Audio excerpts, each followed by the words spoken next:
We have an incredible lineup of speakers to help us introduce the initiative to our community. But before I hand over to Sarah Bradbury, who's the amazing Group Quality Director for Tesco's, I wanted to take a few minutes to explain why we decided to focus on ESG and why now. As all of you know, the world is experiencing a major societal shift towards sustainability and responsibility and increased expectation of accountability in business.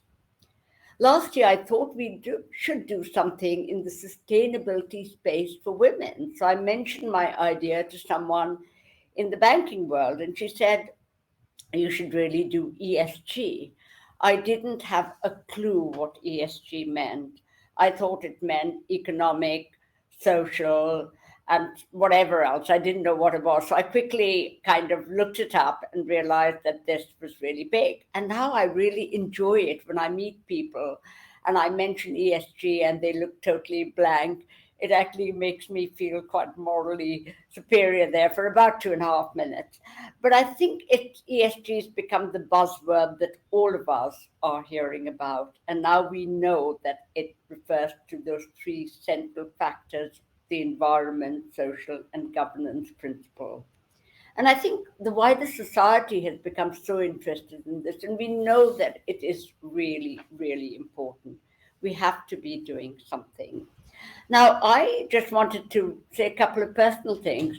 I've taken a leaf out of the Prime Minister's book and actually found this is my reading every night. It's Peppa Pig's Recycling Fun.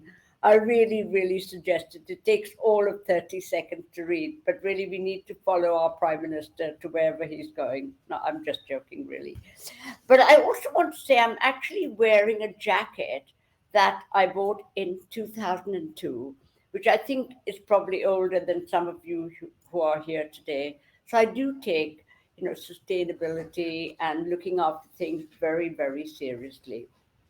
Now, we wanted to change the conversation around ESG and to platform amazing human stories, especially for the women who are working in this field. And I think what we've tried to create over the last 20 years in our journey with women is to give them a platform, amplify their voices, build a community of women who actually can and are changing the world. So ultimately, ESG is a mindset, a set of values very much aligned to those of the women of the future. And women have such a huge role to play in driving this agenda. So we really want to launch this list of 50 rising stars globally. It's going to be our first global program, and we are so excited. We want to celebrate these amazing women, bring them together, and bring their stories to life.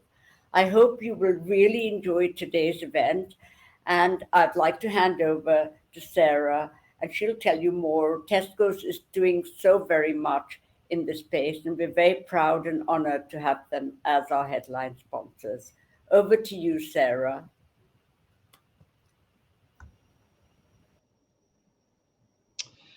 Good afternoon, and thank you, Pinky, for that very warm welcome. The ESG agenda is essential for our industry.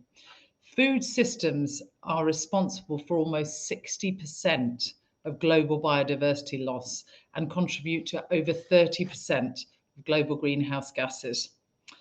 Failure to address this impact on the natural world will be a failure to uphold actual human rights and affect our ability to actually source food in the future. So we really recognise at Tesco our responsibility to lead the change and work with our suppliers to improve the environmental and social impacts of the food system. COP26, as much of you will know, demonstrated that progress across the ESG agenda is made up, but rightly highlighted that it needs more to be done. And there's a real link between environmental and social issues.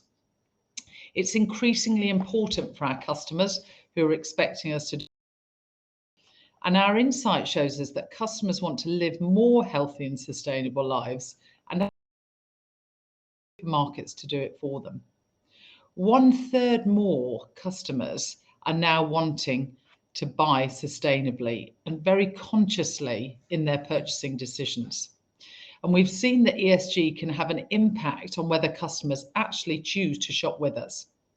So health, community impact, and sustainability are the three most significant drivers of trust for our business and reputation with our customers.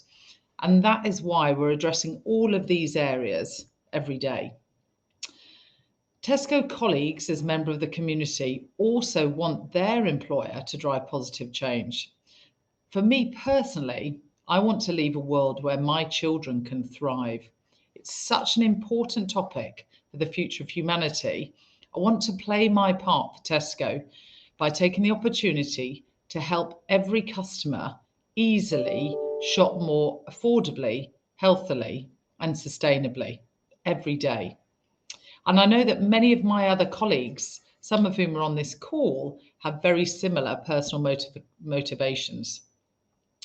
Tackling the issues means improvements at every part of our supply chain, whether it's in our own operations, in our supply chain, with our customers, which is why we've actually changed our purpose to make it explicit that our responsibility is to serve customers, communities, and the planet a little better every day.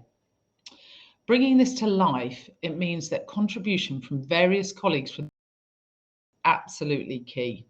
Whether it's removing or reducing packaging, making our stores more energy efficient, switching to electric delivery vans, investing in renewable energy, and improving our supply chain.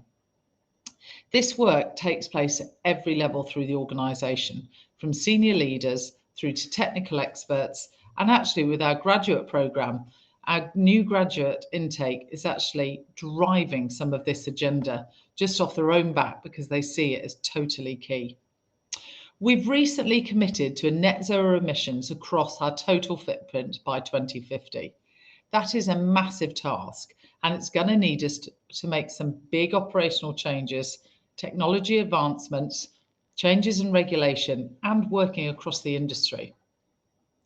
We're also working very hard to ensure the human rights of our workers, especially post-COVID, at all stages in the supply chain, so that everybody's respected and paid fairly. Because our supply chain also helps us deliver our 4 hours packaging programme. So how do we remove, reduce, reuse, and recycle? We're actually working with the WWF in partnership to halve the environmental impact of the average shopping basket and to work collaboratively across the industry. So what do we see the role of women on this ESG agenda? Well, at COP26, there was a celebration of the role of women are driving in this agenda, from the country leaders to business through to civil society. We actually used this platform at COP to highlight a few experiences of some great people within Tesco.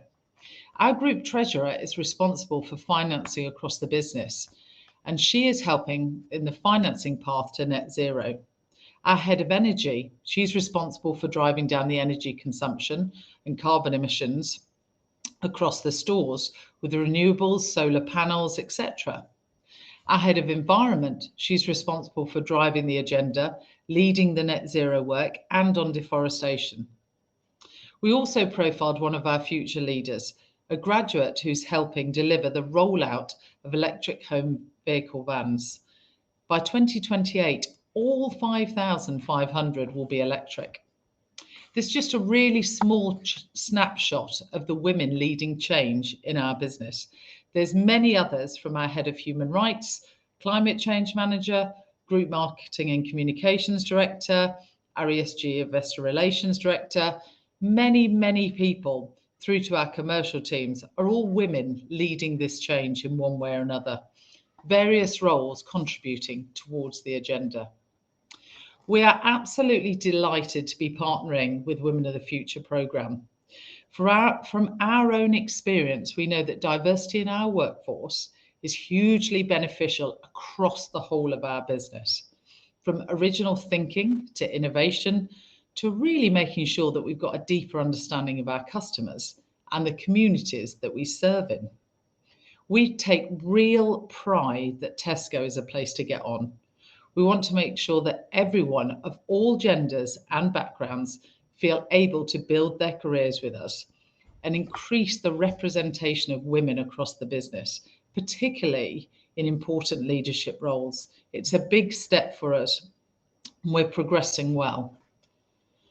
So working with organisations and programmes like yourself, we really want to inspire people, women of the future, to help us along this journey and share with us their experiences. We share the aims of the Women of the Future programme to unlock collaboration, be advocates for the new generation of business leadership talent, and in this case, the skills that there are in women working on these issues. I'm really looking forward to hearing from the other contributions and learning from the panel and the conversations later. Thank you very much.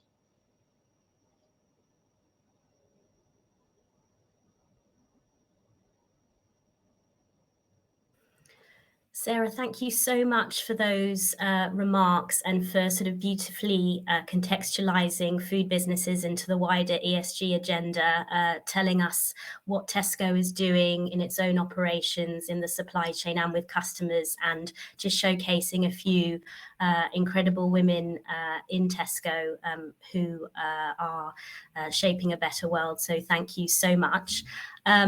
We are now going to be hearing from Miriam Gonzalez Durantes, who's very kindly shared a video address with us. So stay tuned for the video now.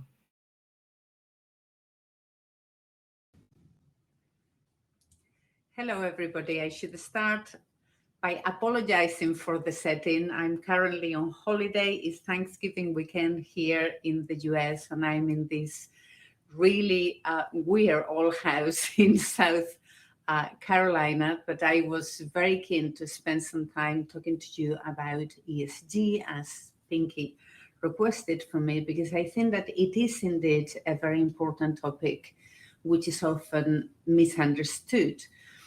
And I think that's something that we tend to forget, is that ESG started as a UN initiative promoted by Kofi Annan. It was already many years ago, and what he tried to do is to try to get together the financial institutions to do something that could be complementary to public policy, but that it would not be a replacement to public policy. And in my view, that is the test to ESG. If ESG complements public policy, it is great. If it simply tries to replace public policy by creating the appearance that there has been progress, when in fact some of the progress on these issues can only be made through public policy, then we do have a problem with ESG, and we need to try to start reorientating it a little bit to make sure that it really meets the objectives that it was designed for. What ESG tries to do now is to create standards for value within companies. And I think that in that respect, we can all be in agreement, I hope, that there are some intangibles in companies that it is important to measure them to understand what is the value of the companies. And obviously, we are going to continue seeing even more developments in that respect. Something that we don't value yet in companies is the intangible of data. So somehow we are going to start seeing some developments in that respect.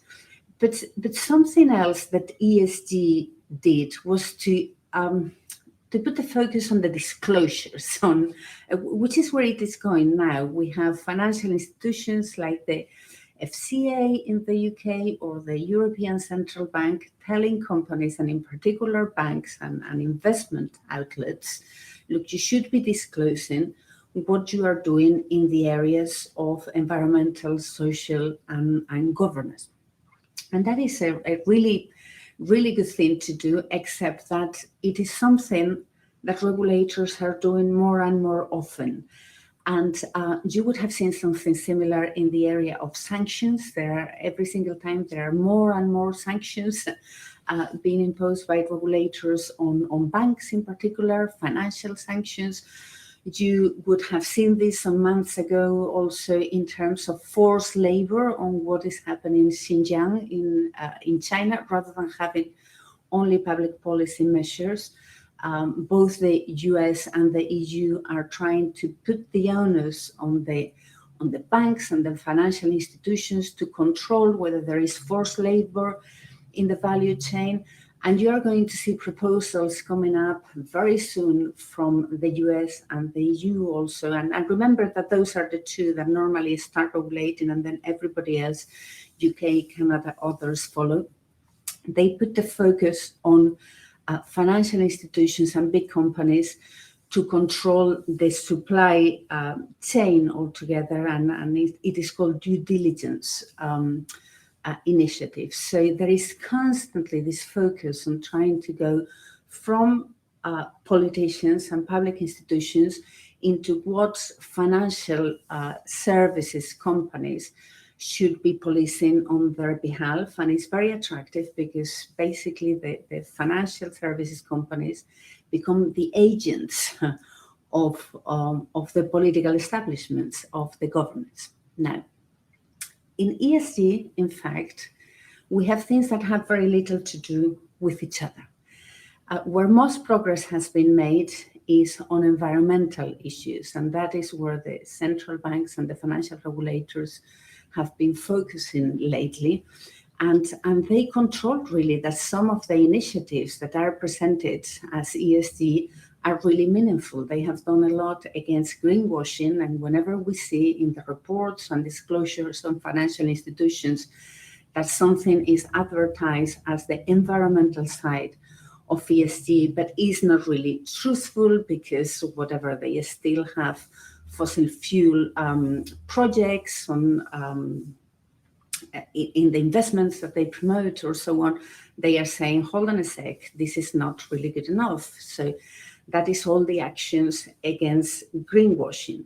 And that is all very good. I think that one of the problems that we have with the environmental side of ESG is that the task is so massive, so monumental, so urgent. We need to do so much in such a short term that hoping that we can really address this through private investment is just really nonsensical. You know, of course, private companies should be investing in clean energy, etc., but nothing replaces the value of governments committing themselves to binding targets, not what we have seen so far under COP26, but to binding targets, ideally under the World Trade Organization on environment.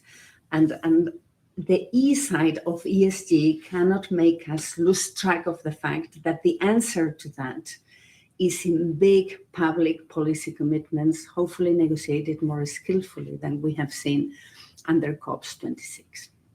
Now that is for the environment. If I can touch very briefly on governance. Governance is the issue that everybody always forgets in ESG.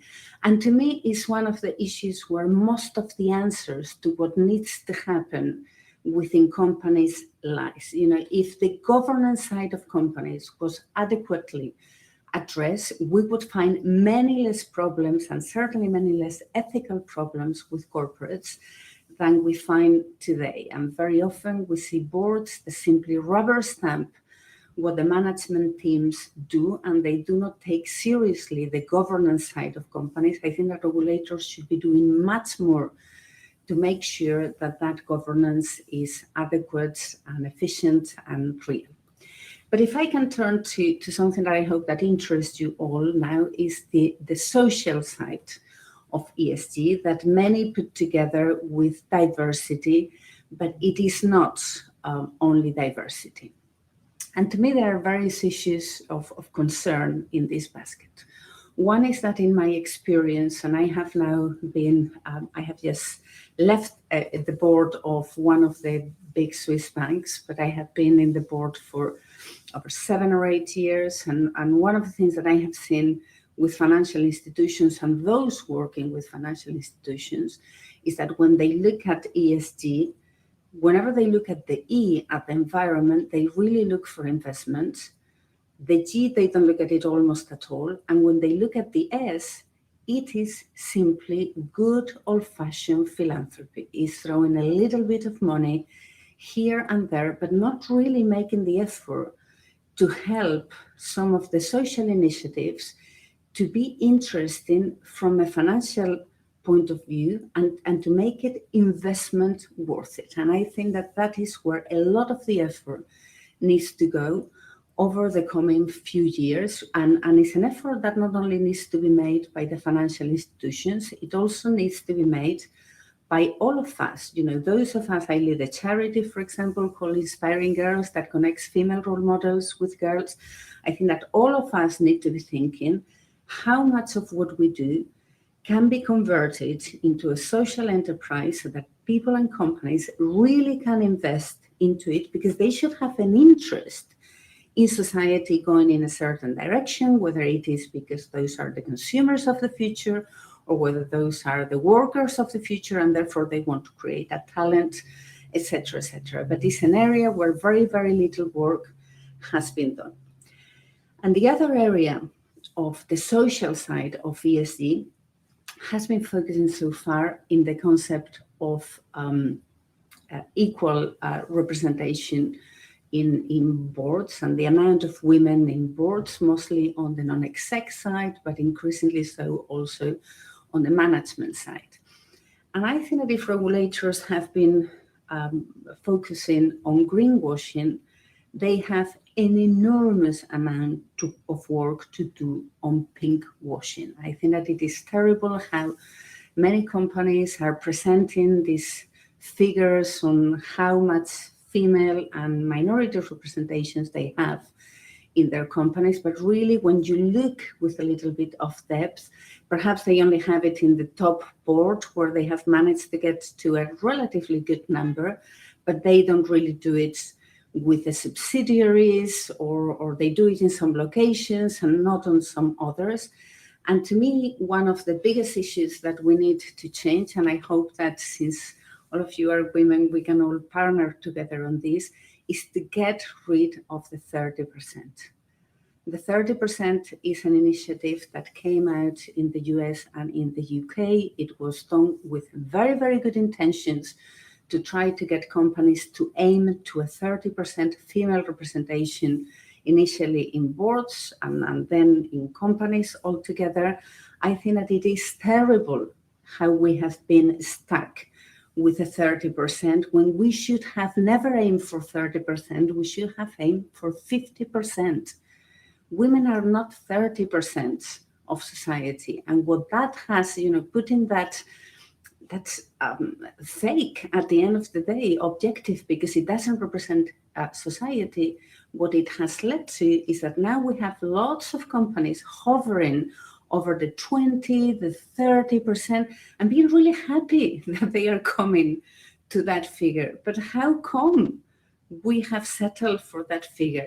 I do an enormous amount of work with girls all over the world, because Inspiring Girls is in 27 countries, soon to be 28, because we are going to open in Algeria.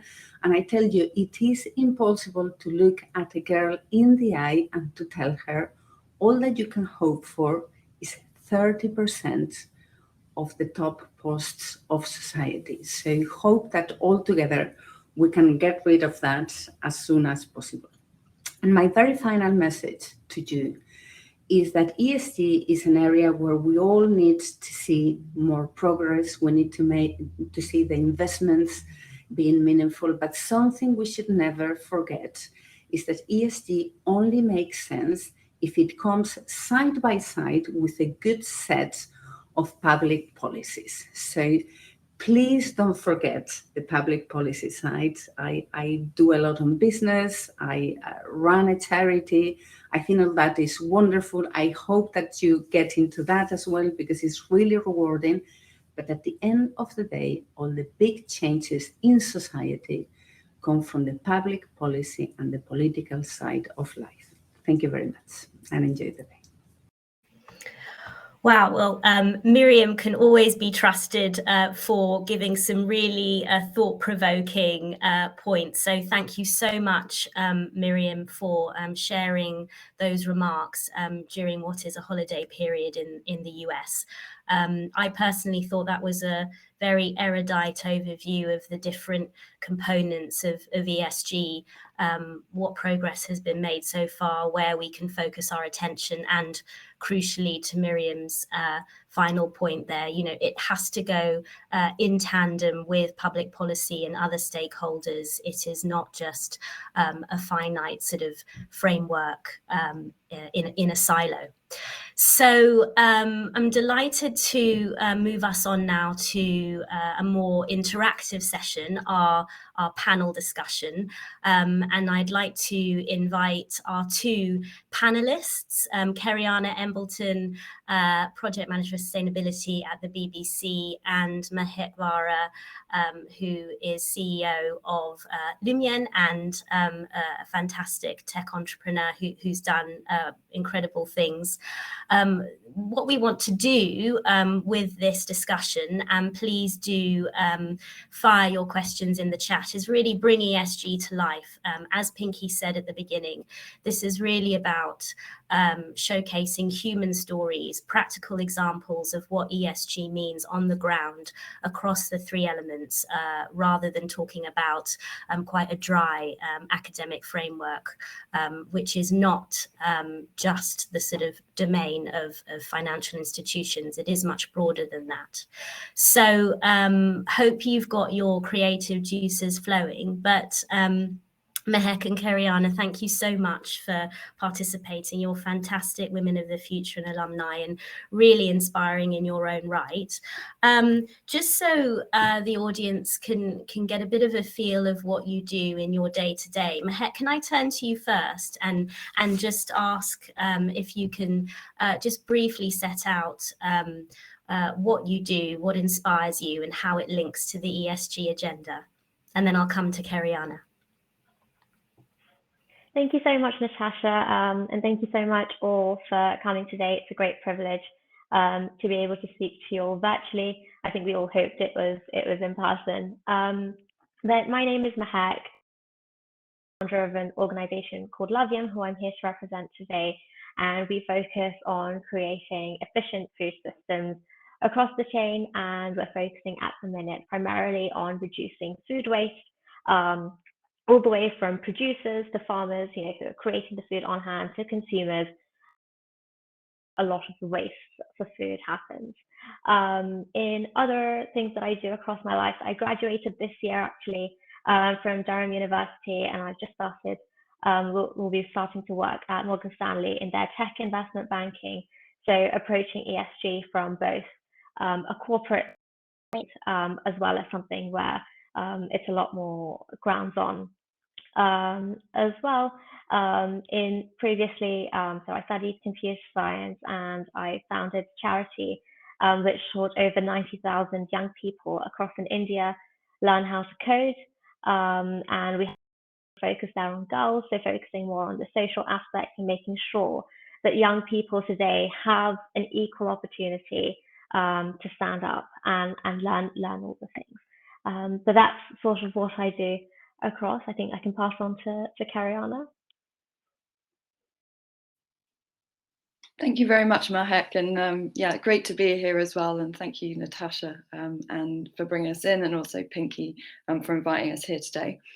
So a little bit about me, just to give some context. So I work as a sustainability project manager within BBC News.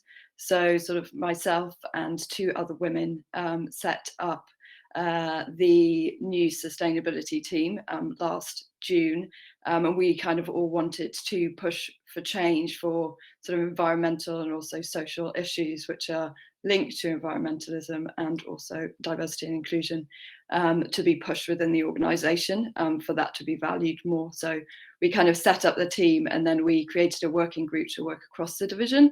So, you know, with these issues, you know, everybody has to be involved, and, you know, getting reach across a big division like BBC News is really, really important. So we kind of set that up, and this week we were just had a big all-staff for the division, sort of outlining our sustainability commitments within news division, so that we can move things forward, working into the net zero by 2030 strategy for the BBC that corporate and the Director General Tim Davies set earlier in the year. So that's kind of a bit about what I do in my professional life. I kind of work part-time with that, and also in my personal life I'm doing a second degree in environmental studies to facilitate that, to learn more about our planetary systems, also environment in terms of society and sociology. And then also I am part of community gardens, food growing. So I volunteer with a number of different organisations, sort of here and there, to get involved in community food growing. I think that's a really important part of the jigsaw puzzle of how we move forward to live in harmony with nature, for all of us to have a better social world, to tackle some food insecurity and inequalities within society. So I kind of do that in my spare time, and it also really helps my mental health, just being out sort of gardening and out in nature. So that's sort of another part of my life and how I get involved in these issues and trying to make change. So yeah, that's a little bit about me. I'm going to encourage the audience, please don't be shy to kind of send in questions, because we want this to be interactive, but I'll kick us off firstly. You know, I think one of the issues that we have with ESG is that a lot of people still don't really understand what it means. It's a little bit abstract, and B, they don't really, especially if they're not in the world of finance, sort of can relate what they're doing to that broader agenda. So, you know, you're both covering different sectors across different elements of the E, S, and G. What does it sort of mean to you in practice? How would you sort of summarize it neatly? You wake up every day. What inspires you? What sort of links what you're doing on the micro to the wider macro ESG agenda, and what inspires you about that? Mahek, do you want to go first?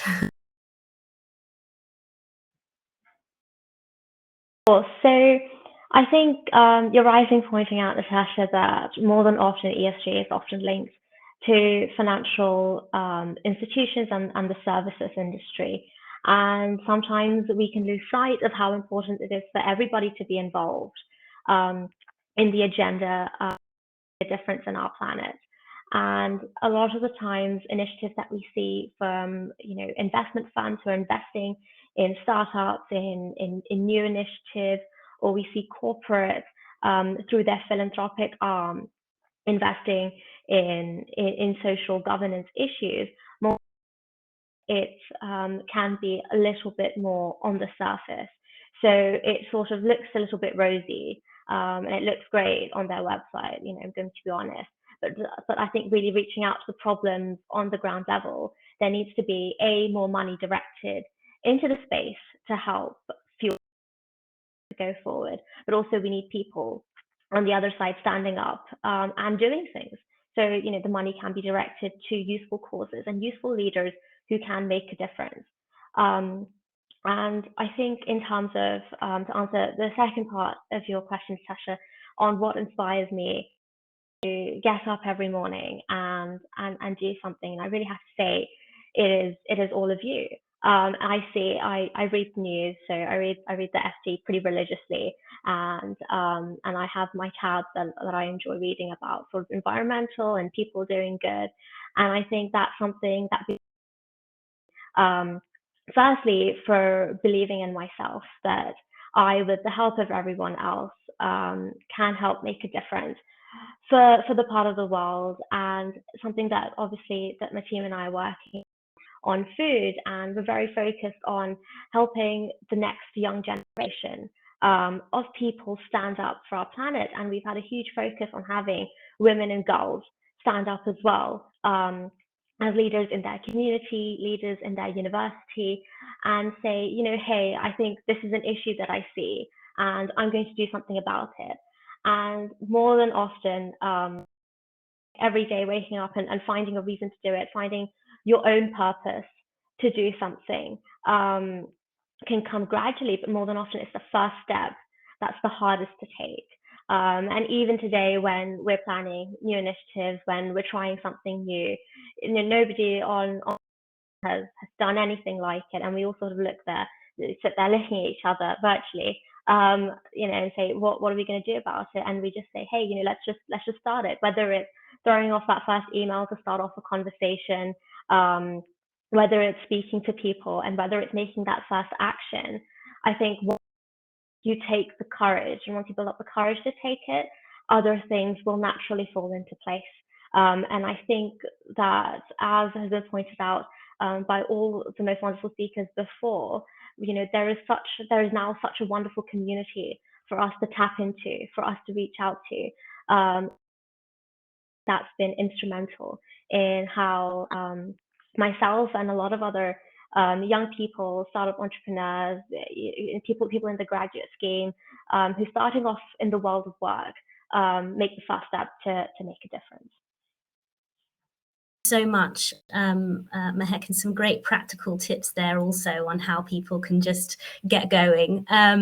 Kerry-Ann, I'll come to you, but then we've got two really interesting questions actually on cultural nuances and a bit more on the link between private and public sector. But yeah, Kerry-Ann, given your kind of pushing the greener news agenda, just kind of interested to hear how you feel that links with kind of a more ESG abstract label.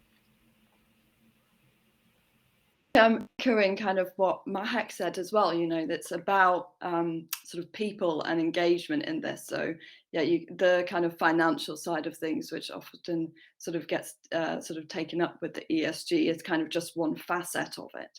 But in order to sort of tackle ESG, we kind of need everybody to be involved in that. And I think that's also the wonderful opportunity of ESG as well. So I think for me, kind of ESG for me, it means kind of trying to create a sort of more equitable world where, we value the environment, community, sort of people, nature. So it kind of enables us to push the dial on that a bit more. So, if every one of us stands up and says, this is important to us, this is a world that I want to live in, this is a world I want my children to live in, then we sort of can help move that dial forward as a community. So I think, thinking about what inspires me when I get up every day to sort of continue doing the work we do within news, and sort of, BBC is part of that, as sort of a lot of companies and organizations are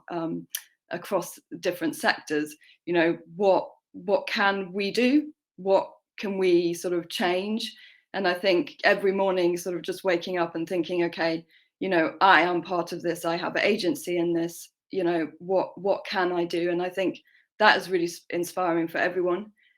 So yeah, that's kind of what makes me get up every morning, and just seeing that change as well, when you really sort of start to work as a group within an organization or in a community, and you kind of stand up and say, we want to make these changes to have a better place to work or a better place to live, then we can, you actually see the benefits of doing that, and the change is starting to come. So yeah, it takes a little bit of time at work. There's a lot of conversations about how do we make things better, and what can we do. But I think we are starting to see change now, and in our organisation we are, and I think that's really positive, and we've got a long way to go, but that's really hopeful, I think. Brilliant, thank you. We've got some really interesting questions here, but I want to come to this question around, would you say the focus of ESG changes across cultures? Obviously the divide between the developed and developing world, there's going to be different issues, whether it's human rights, natural resources, natural capital, governance, political systems. So a really interesting question. Thank you to whoever posited that. Mehek, if I come to you first, obviously you've worked internationally, also through your coding charity that you set up. How would you sort of address this question? What have you seen the focus of ESG change depending on what market you're focusing on? You could take coding as upskilling people on coding as an example. Potentially, it could be an interesting case study, but I'll leave you to.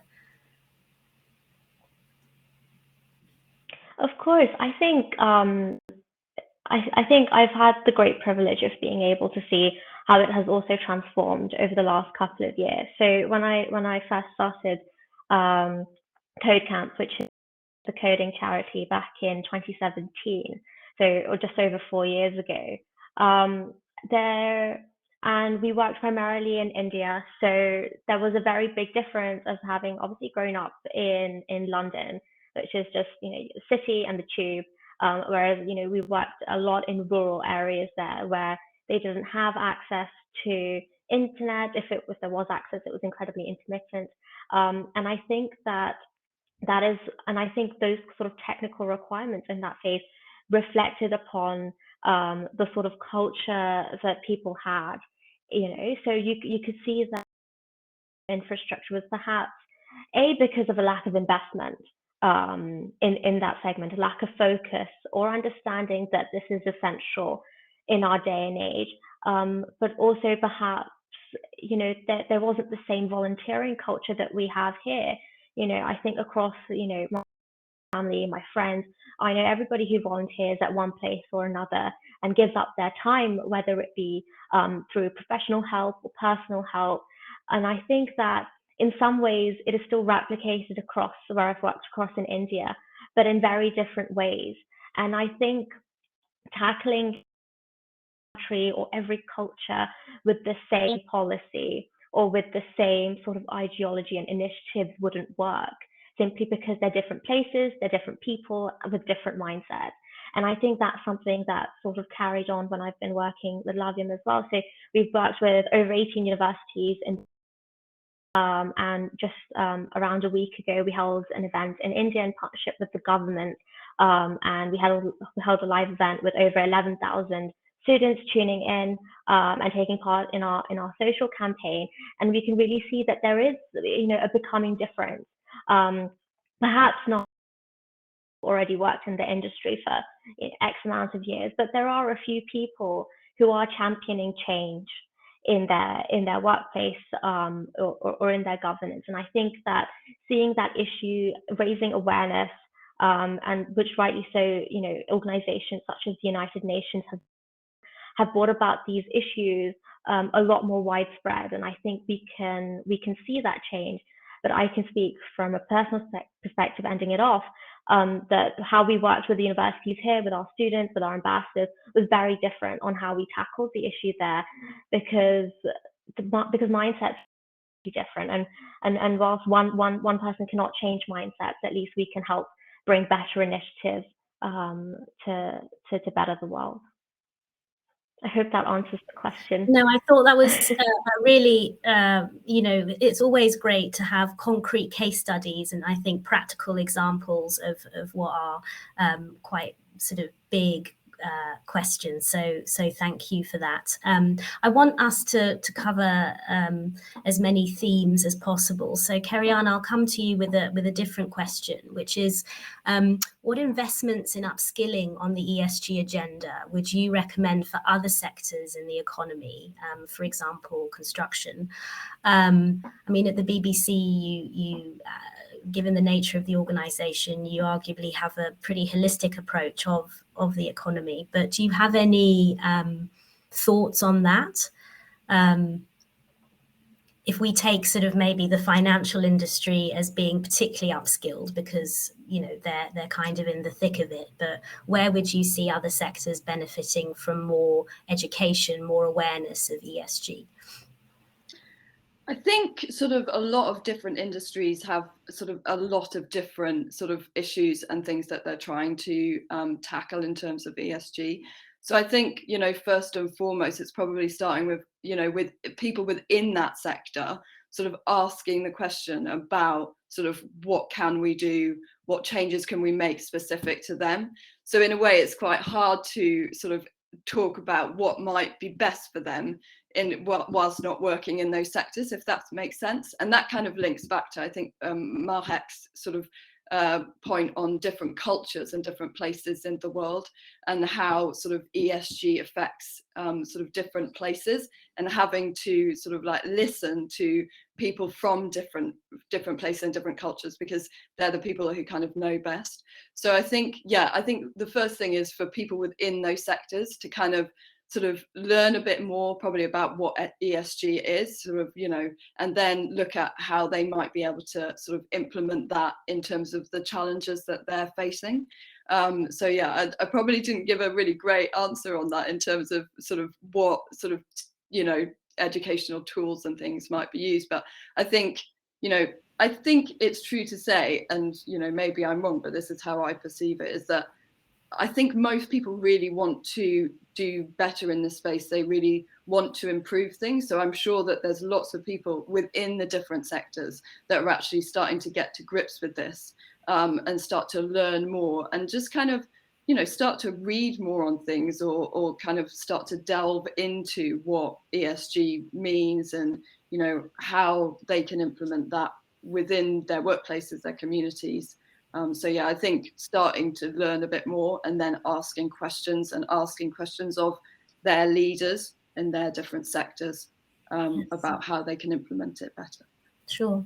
And if I may kind of attempt an answer to this as well, I think back to a point that Pinky made in introducing the event, you know, we really want to be building a community around ESG. And I think this is a multi-sectoral and multi-issue and multi-stakeholder approach. And so while it is great to upskill different sectors in their own right, it's actually the coming together and convening and the sharing ideas and best practices, I think, that's going to be really valuable and move the ESG agenda along. So for anyone in the audience who is, you know, working in a particular sector, do raise your hand or ask a question, because really interested to understand how other, particularly non-financial actors, whilst they're very important, but non-financial actors sort of see this issue as well.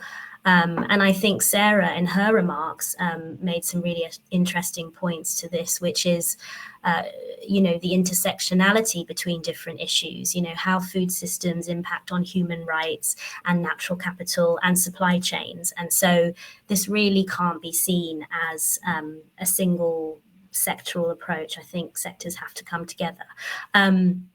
Right, a question which is close to my heart, because I've been in and out of the civil service in various roles for a few years, for those who know me.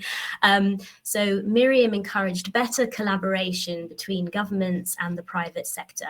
Are there any examples you see at the moment of best practice around the world? Conscious that might be a bit difficult, but do either of you want to take a stab? I think sort of from stuff that I've been learning about, sort of with the food side of things, and food growing, which is a huge kind of sector that is being tackled, and obviously Mahek's part of sort of tackling, and also Tesco's looking at tackling this as well. But there is kind of a move towards protecting the environment and biodiversity through regenerative farming practices, sort of in all different spaces of agriculture around the world. And we see that today with certain different companies that sort of work in that space. Sort of, I think in the UK, there's actually a number of different ones, like Riverford and other farms like that, who are actually moving towards sort of regenerative agriculture, agroforestry practices and things like that, which are really trying to encourage biodiversity, but also, you know, healthy food that is accessible. And there's lots of different projects going on within the sort of charity community space with food growing, in sort of an urban food growing within London. So yeah, there's there's a couple of projects in Hackney that I kind of worked with, which is growing communities and also, Edible Landscapes London, those sort of organisations who are sort of trying to grow food locally and kind of make it accessible to local communities. And also councils are part of this as well. I used to live on a low-rise council block in Hackney, and a group of us residents on the estate got together to lobby our councils to use some of the sort of grassed areas on the estate to grow food, and the council have been really supportive of that, and sort of going through consultation at the moment with it to try and get it signed off and up and running. But there is engagement, so I think seeing that from the councils as well, like their new local plans that take in to account sort of lots of different social and environmental issues. So that I think has been really good practice that I've seen those councils getting involved. Hackney is probably only one of them, but there is changes that are starting to happen in that space, and that's all about social as well. So you've got the environmental thing of, we want to create more green spaces people enjoy that encourage biodiversity, but also social, like how do we tackle the kind of food supply system, food injustice, people being able to eat healthy fruit and vegetable, in sort of urban environments where perhaps that's not very easy. That's kind of one space that I've seen it. Thank you. That's a great local government example, I think. Mahek, do you have any thoughts? So I'd voice everything that Kariana said. I think it's super, super important. And I think that's a great point that, having governments and the private sector working together would definitely create a lot more impact in some of these areas. And I think it's important to point out that, sometimes their interests are not perfectly aligned, and which is why we see a little bit of a disparity between them. A lot of the policies that have come around for ESG, and like I think someone mentioned it before, but food wasn't a part of the conversation even at COP26. So there can't be collaboration without having a conversation, without even being present on the table. And whilst has been something of greater interest, primarily because either it affects the government of that country because they're losing such significant portions, or we have a depletion of oxygen in our environment, or for the private sector where it's hurting their that they're portraying, and it all stands down to one thing, which is the people of the world. So a lot of the policies that are being changed, that are being brought to perhaps Downing Street or its relevant counterparties, is because people are standing up for the issue, and it's a similar thing for the private sector. So I would really sort of push. The question is, do we have a best practice yet for the world? And I think seeing sort of more interest aligned and more people pushing it at the forefront can lead to greater collaboration, whether it's inside the government, inside the corporate, or from outside.